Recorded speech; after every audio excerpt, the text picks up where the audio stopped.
Amazina nitwa Arnaud UWAMAHORO, ndi umwe mu bakristo ba hano mu Kigobe, kandi Imana yanteye iteka kugira ngo dusangire namwe ijambo ryayo. Amen. Haleluya.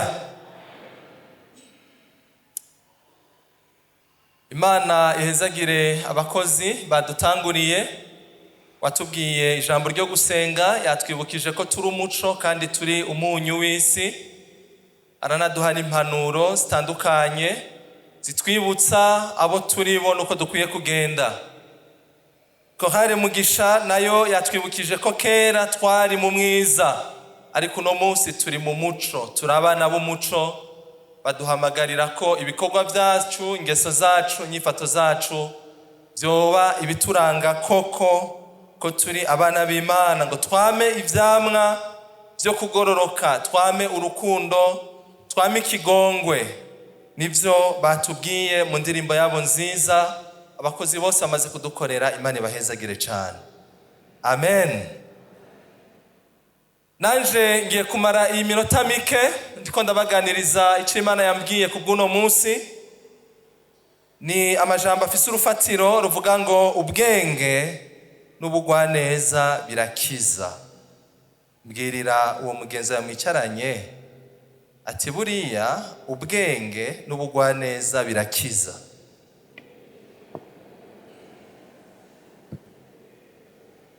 Amen. Reka twifashishe amajambo ari harya mu gitabo ca mbere cyanditswe na Samweli, igice ca 25. Turasoma duhereye ku murongo wa 18 tugeze ku murongo wa 24. Niyo majambo tugiye kumarako akanya turiko turazirikanako.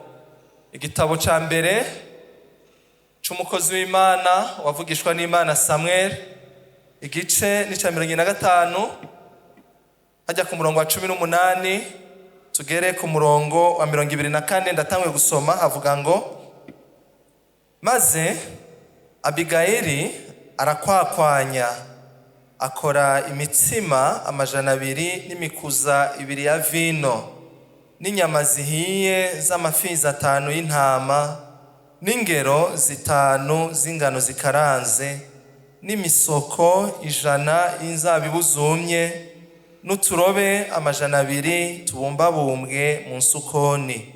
Abiremeka indogoba. Abarira abantu biwe ati, nimunyitangire imbere mugende, nanje ndaje ndabakurikiye. Ariko ntiyagira icyo abwira Nabali umugabo wiwe.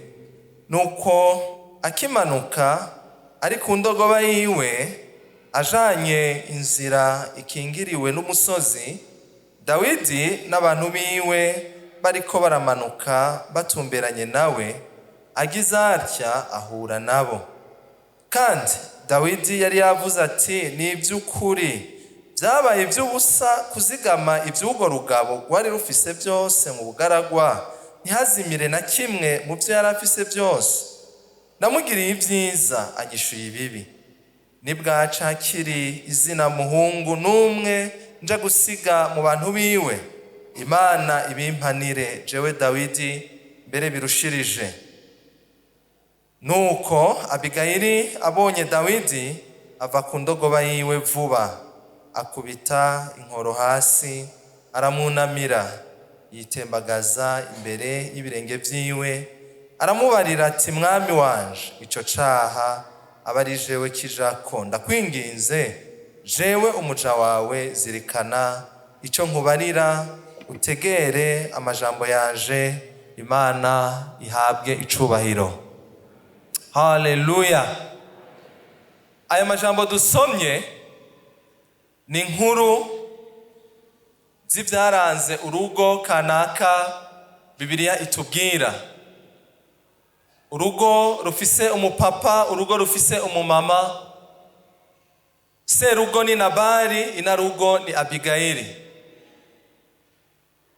Uriko urasoma iyi mirongo uhereye ku ntango z'igice, uraja kubona ko uru rugo rwari urugo rwifashe, urugo rutunze. mbere Bibiliya iranadondora bimwe mu bijanye n'ubutunzi bari bafise, kandi uriko urabona urugo rushobora kuba rufise intama zigera ku 3,000 hanyuma rukagira impene zigera ku 1,000, uca utangura kwibaza ati mbega aba bantu bari bafise indimiro zingana gute? Uca utangura kwibaza ati mbega aba bantu mu rugo iwabo bari bafise abakozi babafasha ibikorwa bangana gute? Uca utangura kwibaza ati mbega bano bantu bari bafise amazu angana gute n'ibindi byinshi cyane. Koko rwari urugo rutunze, urugo rufise ibikwiye bigaragara bifadika.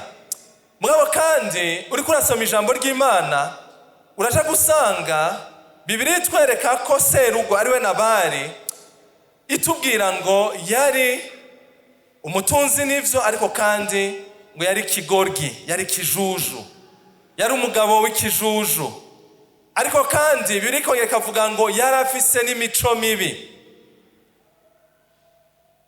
Ubandanije usoma ijambo ry'Imana uja gusanga Bibiliya itwereka ko umugore we ariwe Mukanabali, ijambo ry'Imana itubwira ngo yari umunyakaranga kandi yari n'umunyabwenge. Imana ishimwe cyane, haleluya. Hanyuma ngo igihe kiragera, Nabali arategekanya umunsi wo kuja gukora ibikorwa byo gusukura ibitungwa vyiwe, ibikorwa byo gutunganya neza amasho yiwe, ibikorwa bijanye no koza intama no kuzisokoza neza kugira ngo zise neza. Imana ishime cyane. Ndakunda abantu b'abatunzi. Abantu b'abatunzi hariho ibintu usanga bitwararika cyane. Hari n'igihe imbere yuko aja kuryama abanza kubaza ati mbega imbwa yanje yariye yahaze, imbwa yanje yanyoye amata, byagenze gute? Imana idufashe cyane, haleluya, haleluya. Nabali nawe aragira uwo mwitwarariko, arashiraho urutonde, arashiraho programme yo kuja gusukura, gutunganya neza ibijanye n'ibitungwa vyiwe. Hanyuma Bibiliya iratwereka ko ico gihe Dawidi yari mu bihe bidasanzwe, yari mu bihe by'uruhungo, kandi yarayimazemo igihe ko muzi ko Sawuli yaguma murondera kenshi kugira ngo amwice, kandi ariko arahunga mu yibanza yahungiyemo harimo n'ahitwa Karumeli. Aho Karumeli niho amasho cyangwa ubwo butunzi bwa Nabali bwari busanzwe buri. Bibiliya iratwereka ko Dawidi n'ingabo ziwe abari bamufashije urugamba babanye neza, babana amahoro n'ubusho bwa Nabali hamwe n'abakozi ba Nabali. Ikindi gihe murabizi no mu bindi bihugu canke naho iwacu byaba byarahabaye, abantu bitwa abaroberi akenshi hambavu y'ivyo ariko baraharanira bararangwa n'inyifato zimeze ukuntu. Murazi ko bashobora no kwihagira ibintu by'abantu kanaka, murazi ko bashobora no gukora ibitandukanye bigaragaza imico itameze neza. Mugabo iki gihe Dawidi n'ingabo ziwe turabona ko Bibiliya itwereka ko babanye neza n'abantu ba Nabali, atakintu na kimwe bigeze babononera. Niho rero Dawidi yumvise ko Nabali ariko arakora ico gikorwa cyo gukemura ubwoya bw'intama ziwe, yaca atuma abahungu biwe 10 ati gende mundamukirize Nabali, mumbwira ati mukundwa Dawidi arakuramukije, atarakwifurije amahoro kuri wewe, ku rugo rwawe no kubyo utunze byose. Ati hanyuma mumunyibukirize ko twabanye n'abakozi biwe mwishamba baragiye, mumwibutse ko atakintu na kimwe twigeze tumwononera, atane kintu na kimwe yibgeze azimiza. Ati mumunsabire andungikire utwomfasha, ndungikire icyo dufasha dufungura ino turi mu buhungiro. Wikino gihe Dawidi yarageze mu bugaragwa aho bita Parani.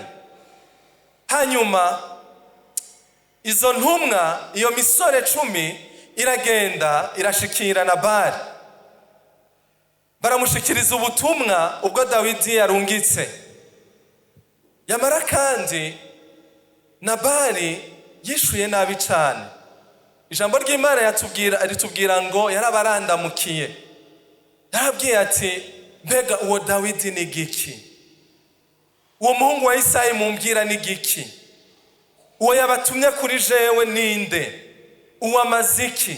Uwo duhuriye hehe? Yotuma mfata imitsima, nkafata amazi, nkafata n'inyama nateguriye abakozi banje, nkabibaha ko mwebwe nkayimurungikira. Uwo ni giki? Aterega abashumba benshi barataye bashebuja. Mu yandi majambo, uwo Dawidi ni inyererezi, ampiga kwikije nawe turangana. Imana dufashe cyane. Haleluya. Abari bajeje kumudondera baramwibutsa Dawidi ko yabaye umugwaneza, n'ingabo ziwe zabaye abagwaneza, atakintu na kimwe bamwononeye, kandi bayimushikiriza baciye bugufi nkuko Dawidi yayibatumye. Mugabo Nabali abishura amajambo akarishe cyane. Izo ntumwa Bibiliya itubwira ngo zirasubira inyuma, zigenda zishikiriza amakuru Dawidi. Dawidi acarashangashigwa, acabwira ingabo ziwe zigera ku 400 ati, umwe wese nahagatira inkota yiwe, nawe nyene hagatira gwiwe. Baca baraduga bafise umujinya mwinshi, bafise imigabo yo guhonya urugo rwa Nabali, bavuga ngo uru rugabo twebwe twarugiriye neza, uru rugabo ni ntashima, uru rugabo nta kintu kibi twarukoreye, mugabo atugaye kugera nk'uko, areke kudushimira, adufatana agasuzuguro nk'uko, ati bino bintu birarenze, trop c'est trop. Imana dufashe cyane. Dawidi shavuri raduga avuga ati, ntegerezwa kwihora no rugabo. Yamara kandi Imana ishimwe. Haleluya. Hari abantu baba harya mu ngo iwacu, ikindi gihe dushobora kubitegereza tukabona umenga bashoboye bikeya, ariko kandi hari n'ikindi gihe batubera bikimaze.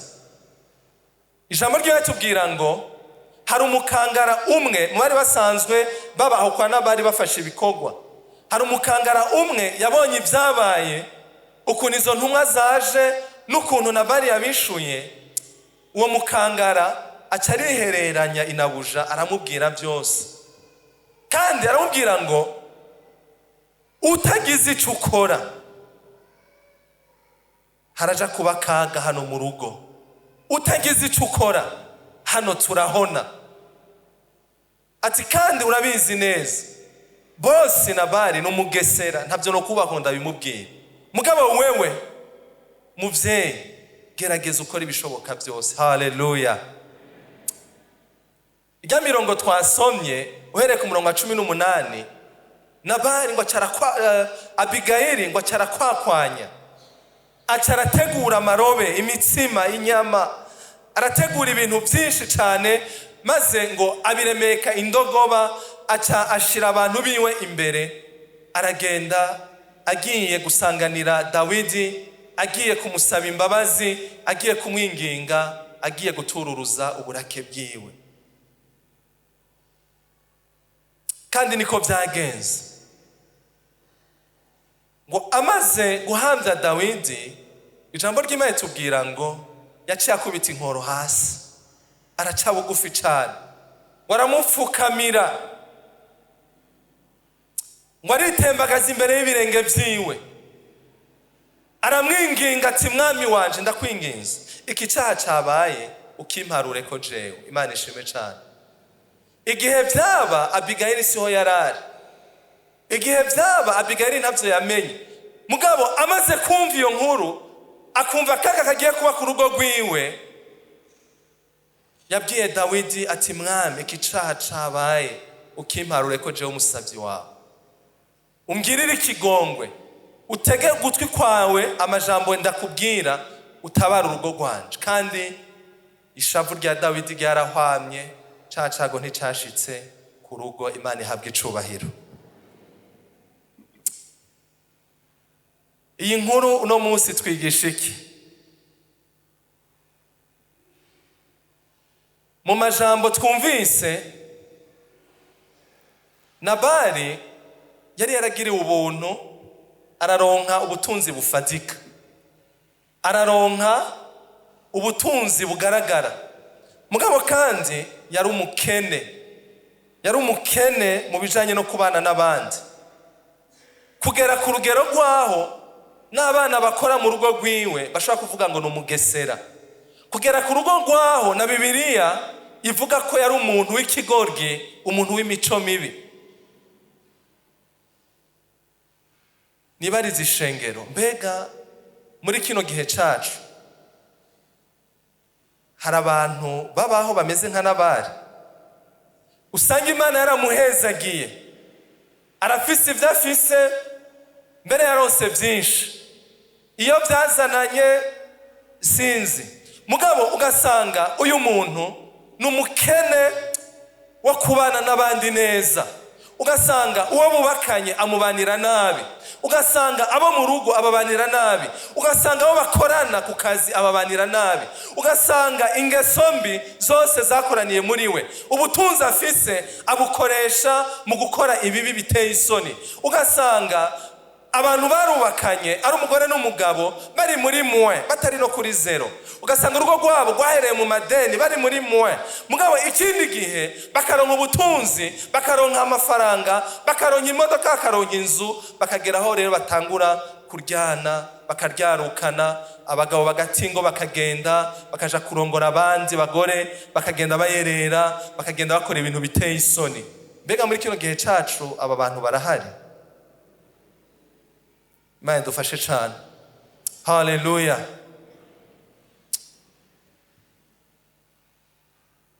Nabali, uriko urasoma uzirikana aya majambo, uja gusanga Nabali yari umwimanyi. Itunga yari arifise, mugabo yari umwimanyi, yari umuntu adatanga, yari umuntu ataco yikura. Uyu munsi abajene bavuze ngo umuntu ataco yikura, baca bongera ko ngo akura impuzu bagiye muri dushe. Ariko Nabali mu butunzi bwiwe yari umuntu ataco yikura, yari umuntu atazirikana ku vyiza yakorewe, yari umuntu w'ingumyi. Kandi abantu nk'aba turabasanga bari muri urwo rwego rw'abatunzi. Ugasanga umuntu arafise miliyoni 10 kuri konti, mugabo ugiye kumushikiriza ikibazo c'ibihumbi 50 akakubwira ngo ntaco afise, ahubwo amarira arira akaba yaruta ayo wewe wari ufise. Abantu barahari. Imana idufashe cyane. Ariko ijambo ry'Imana uriko urasoma harya mu Migani igice ca 11 ku murongo 24 haratuvunira akagohe, avuga ngo uwikumira ko byarakwiye gutanga bimukwegera ubukene. Niko ijambo ry'Imana ritubwira. Gutanga kurimo umugisha, gutanga kurimo umugisha. Kandi iyo imenyereje gutanga, ibiganza byawe bikama byuguruye witegure gutanga, burya Imana ikorokerezamo imigisha myinshi. Kandi muri iyo migisha Imana iraguhamwo gwawe, ikaguhamwo n'ibyo amutanga uhereza abandi. Haleluya. Twige gutanga. Nabali umugabo adatanga.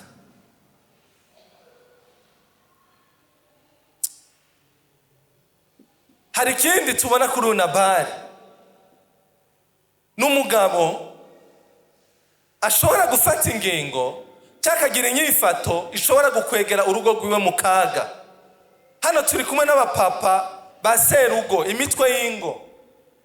Murabe neza ingingo mufata, murabe neza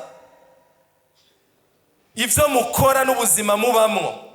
Igihe uriko urakora ikintu, igihe uriko urapanga gukora ikintu, wiyumvire n'urya mwana mutoya mufise muhira.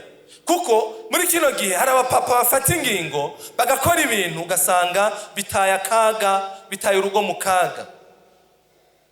Akagenda agafata amadeni, akagenda akadandaza ubutunzi bw'urugo, akagenda akayivya ubutunzi by'urugo, akagenda mu bintu bitagira ikimazi, ibyo bikagirira ingaruka mbi n'urya mwana yonka.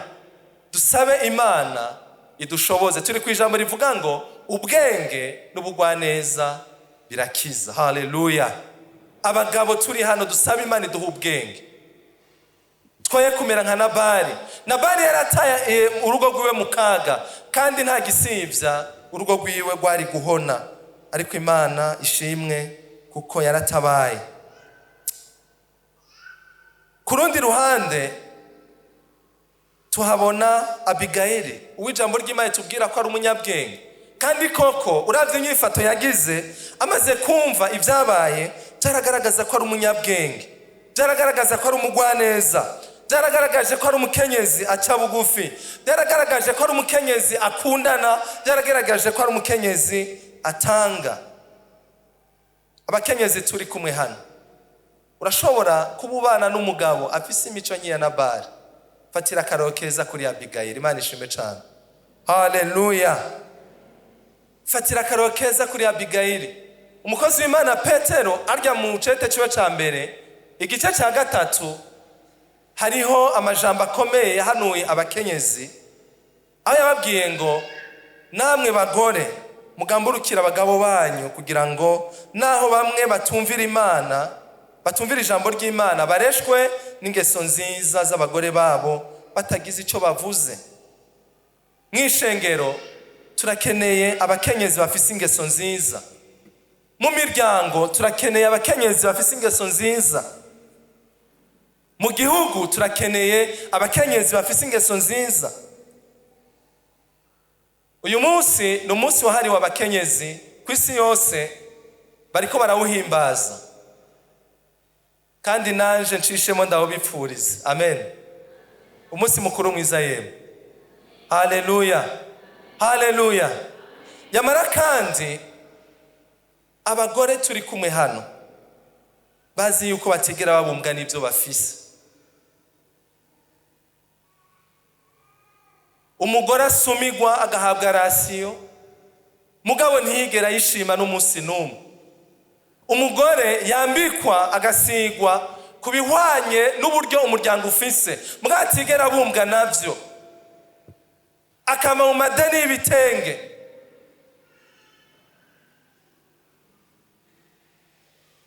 akama mu ntambara n'uwo bubakanye.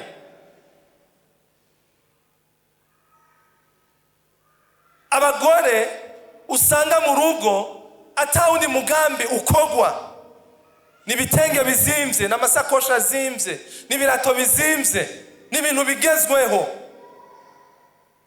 Uno munsi mwisubire, Imana idufashe cyane, haleluya. Mu abagore b'ubwenge, abagore abakenyezi b'iseruka rukambye, mwigira ubwenge kuri Abigayili. Abigayili aramenya ati urugo rwanje ruragiye mu kaga, arahaguruka, ahagurukana inkomezi, ahagurukana ubwenge, ahagurukana ubugwaneza, aratabara urugo rwiwe. Abagore nibo dukeneye mu ngo zacu, abagore nibo dukeneye mu ishengero, abagore b'intwari nibo dukeneye. Imana ishime cyane. Atari abagore bama mu birori, atari abagore bama mu anniversaire, atari abagore bama mu studio n'amaflash bagiye kurondera amasaison, atari abagore agenda kwisukisha akamara amasaha 5 bamutonze ko ari batatu bari kwakwega imishatsi basuka basubira. Imana idufashe cyane. Atari abagore bagira ibyo kurya byo kwamikara, ariko ari abagore bakora, abagore bapambana kubw'ubuzima. Atari abagore bataye abana. Urazi hari ibintu tubona biteye isoni, biteye ubwoba, ugasanga ni umugore ari ngaha ntazi koza umwana yabyaye, ntazi kugaburira umwana, ntazi kumesura uduhuzu tw'abana, ntazi gukoresha deyada abana, ntazi kwitwararika ikintu na kimwe cyo mu rugo. Ni umuntu wo ngaho wo gusayangana, wo kwitera igisokozo gusa, wo kwisiga gusa, ntababazwe cyangwa ntitwararike icyajejwe, ntamenye inshingano ziwe mu rugo. Ibyo bintu turiko turayibona ahantu henshi mu ngo. Hari abapapa tubona baza batubwira baturirira ati mpanurira, mfasha guhanura, ati nirirwa ndiruka, inzu twabamwo twaratuyipanze 200,000, no musigeze ku 400,000, nkora jenyene, umugore ntaca amfasha, no nutwo dufise mu rugo ahubwo amfasha kudusesagura ibintu biteye isoni, ibintu biteye ubwoba. Imana idufashe cyane. Haleluya. Abagore b'ubwenge, abagore b'ubwenge.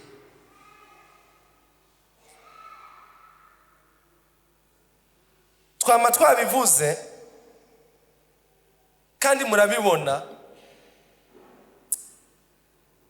turi mu gihe kigoye cyane. Imana idufashe cyane. Haleluya. Abadamu wamenga nabatebeye ko cyane, ariko mu minsi iheze mwarabyumvise n'ubu birahari. Ishyirahamwe ry'abagabo rivuga ngo abagabo mu gahinda, sibyo? Ngo abagabo bakorerwa amabi. Mbega barabaho nabo? Mu ngo hariya barabaho? Je nibaza yuko babaho nabo nyine. Je ndibaza ko no mu ngo tuzana namwo, twaje tuvamwo, hariho abagabo batavuga imbere y'abagore babo. Nibyo sivyo? Umugabo apfa kuvuga, umugore ati zimya. Batazi guca bugufi, bibagira icyo ijambo ry'Imana ribasaba, ribabwira. Ariko uno munsi muriko murahimbaza umunsi mukuru wanyu, mwibuke icyo ijambo ry'Imana ribasaba, mwibuke icyo ijambo ry'Imana ribabwira, ribategeka. Imana idufashe cyane. N'ubu munsi wo kwiyamamura, wo kuja kurara mu bubare, mutaha saa 4 mutaha saa 5 ngo n'umunsi wanyu gusa. Oya.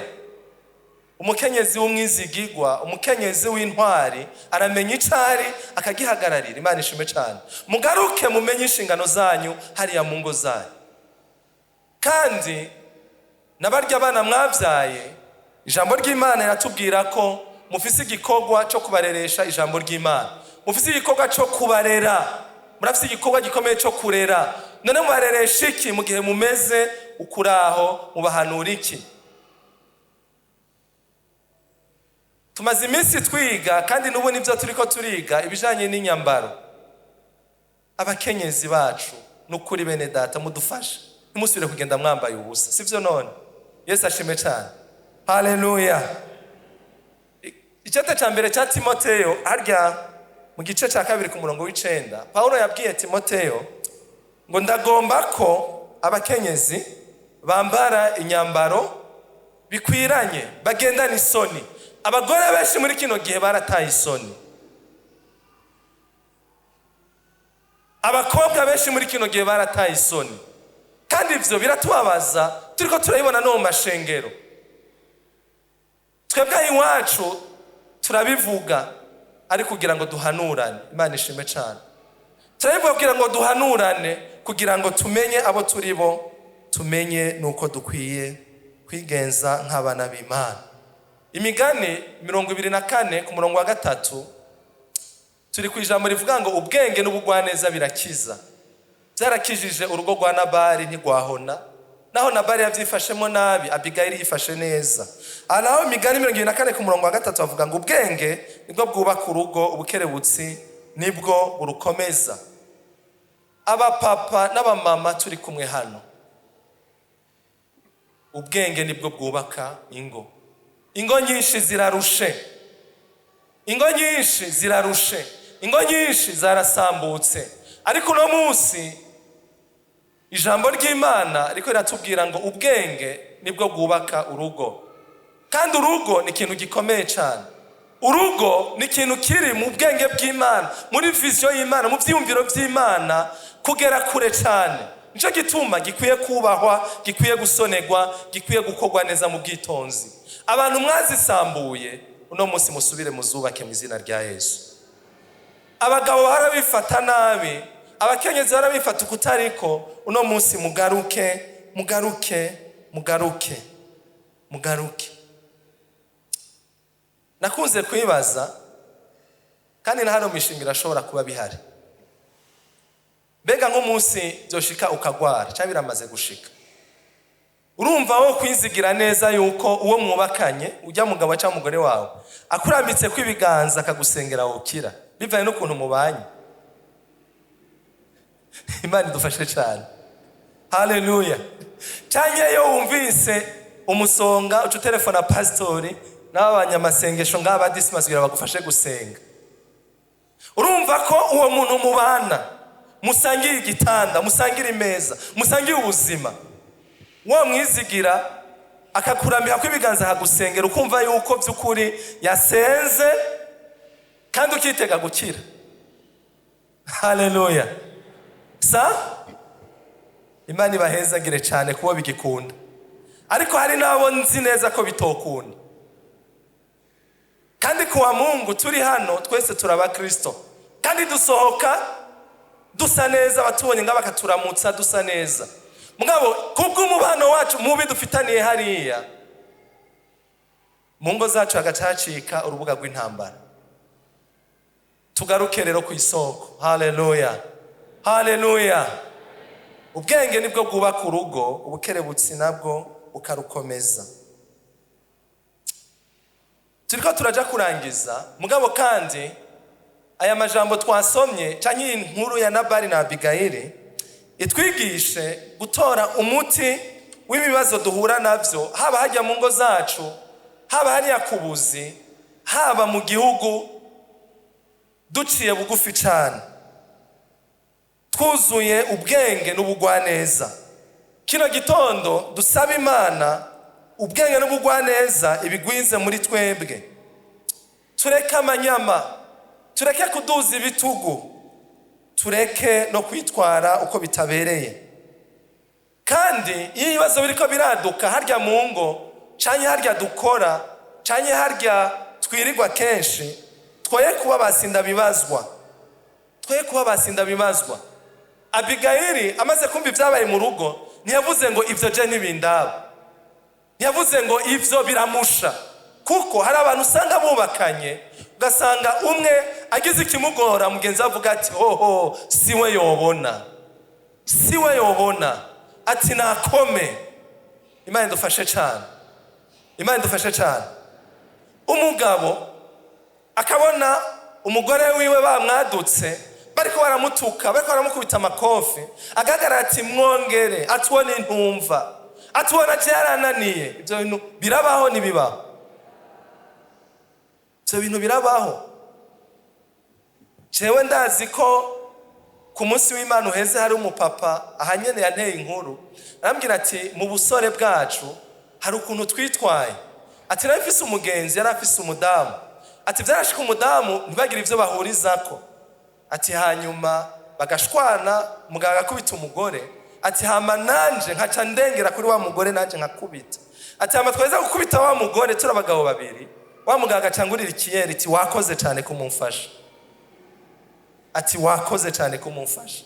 Ariko arantera inkuru ngo twaratwenze mugabo byari bihe byakahise atarizera Kristo. Imana idufashe cyane. Ariko no musi n'umukozi w'Imana. Abigayili ntiyavuze ngo siwe yobona. Oya, yaciye haguruka avuga ati reka mpaguruke nk'umukenyezi w'intwari. Imana ishime cyane. Kandi yaratabaye urugo rwiwe. Rero harya mu rugo n'ahandi tubonye ikibazo ntiduhave twigira basinda bibazwa. Kuko ubwenge n'ubugwaneza by'umuntu umwe birashobora gukiza ubugingo bw'abantu benshi. Sivyo none? Sivyo none bene data? Dusaba Imana rero iduhe impuhemu y'ubwenge n'ubugwaneza mu bihe no mu bibazo byose ducamwo. Hama kuba atarizera Kristo Yesu. Turiko turavuga ubwenge n'ubugwaneza ko bikiza.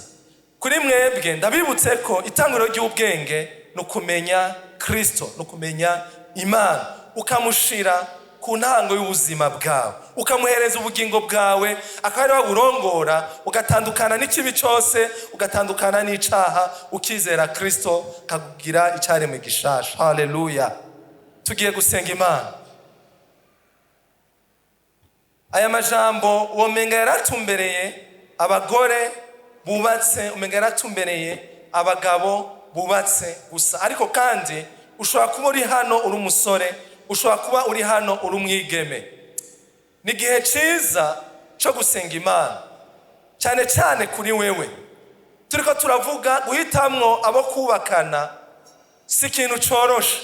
ni ikintu gisaba uburongozi bw'Imana, ni ikintu gisaba uburongozi bwa mpwemu yera, kuko urashobora kwisanga ejo canke hirya y'ejo uri kumwe n'umuntu atoroshe, uri kumwe n'umuntu afise imico mibi, uri kumwe n'umuntu yama kubuza amahoro, yama kubuza umutekano, yama gutesha gusenga, yama gutesha guhagarara neza mu buryo bw'impwemu. Ni igihe ciza cyo kwisengera kugira ngo Imana uyitabaze muri kazoza uri kurajamwo, Imana izokuronse umushinga ntahe cyangwa umukenyezi mwiza mukwiranye, azogufasha, azogushigikira, muzokubaka urugo rumeze neza, urugo rw'akarorero. Haleluya, haleluya. Abatarizera Kristo turabahamagara, itanguriro ry'ubwenge no kumenya Imana. Ubwenge butandukanye n'ubumenyi. Itanguriro ry'ubwenge no kumenya Imana. Urashobora kuba ufise ibindi wizigiye, urashobora kuba ufise ibindi wagerageje muri kahise, ariko muri kino gitondo nagomba ndakwibutse ko udafise Imana ntaco ufise, udafise Kristo ntaco ufise. Udafise Imana uzobaho ubuzima nk'ubwa Nabali, udafise Kristo uzobaho ubuzima buzotumurangiriza muri Gehenomu n'akanya kawe ko gusenga. Ishengero twese tubasabe muhaguruke, turagomba gusenga Imana, turagomba gusengera ingo zacu, turagomba gusengera abantu twubakanye, turagomba gusengera imiryango yacu, kugira ngo ubwenge n'ubugwaneza barivyo vyama bituranga hariya mu ngo zacu. Dusabe Imana idushoboze ivyononeka hariya mu miryango, Imana isubire kubigira bizima, ingo zacu zibe ingo nziza, ingo zitunganye.